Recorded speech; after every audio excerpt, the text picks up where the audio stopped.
محتبرين من نمائه لول تبريز حياني بيتلاني لول تبريز حياني بيتلاني برا قضاء بكلام مالا قول قرار وبقت شايب إلاني جواب دستي بابي قولي برسوالي رشال قلت لحرشا كابري أمرتو مانا قناغا كابري ومد نظام دا جوتي قولي اتك يا غي دست بدست برداني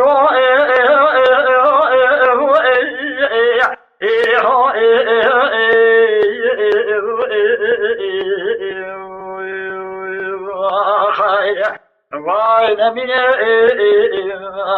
لا بيشتي جوال بجي ميزرع نمينة بيل الدنيا الواي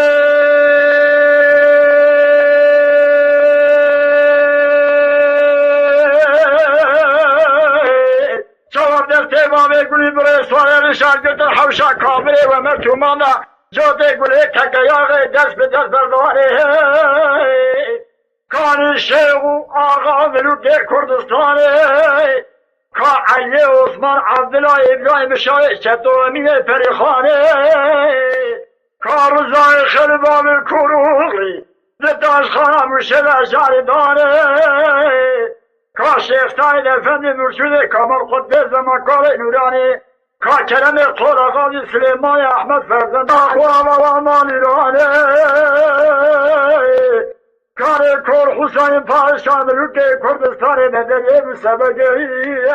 لسرنجه جوده گلید لگای دست دست برداری كان حضرت سيدنا الشيخ صابوني سيد علي روزا حجرة خده پیغمبر خوجی افندی ملا آدم برا اواخلاف تری ایمان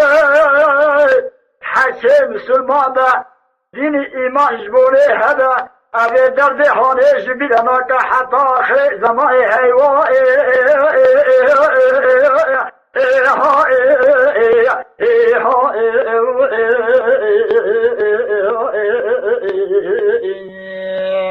denk bir ha bizuna.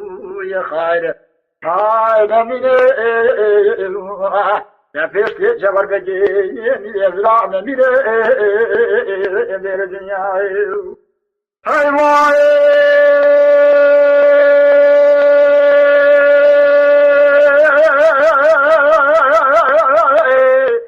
ولا محتضرين من النمائي سبع زيب ديالك كلا شاريه بكدوا ببركي مبارا خدای ما اسوار باله گلی بر اسوار نشان تبارا خود ده فرما و نشان رتبه تبدا جوار بگی جوار بگو تمال خراب و ارتو قریاو مشترا نگو گواد چی قونا کافره و من نظام ارا دسته خود دستان تدکا لگاه دشکو تیلک حیوان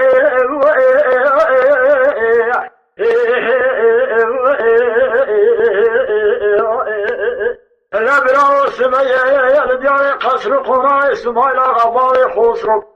رئيس كردان كدم حاضن الدنيا جرمة أفكر شاعر إقرار بحمينا توبا بريلي تيارا قجيلي قولي شعب يا الله قلق أغل ما كنابا أفكر قردي هاتي ويسترمي اسماعيل غاب تجازي بسيدن قرار شوسلو هدو كريس جباري نونو شيبن شيب خبرتن بكل ضابطان رئيس باشا و بين باشا هنا كل نفر خريبا أم كل ما جزناه مراشنا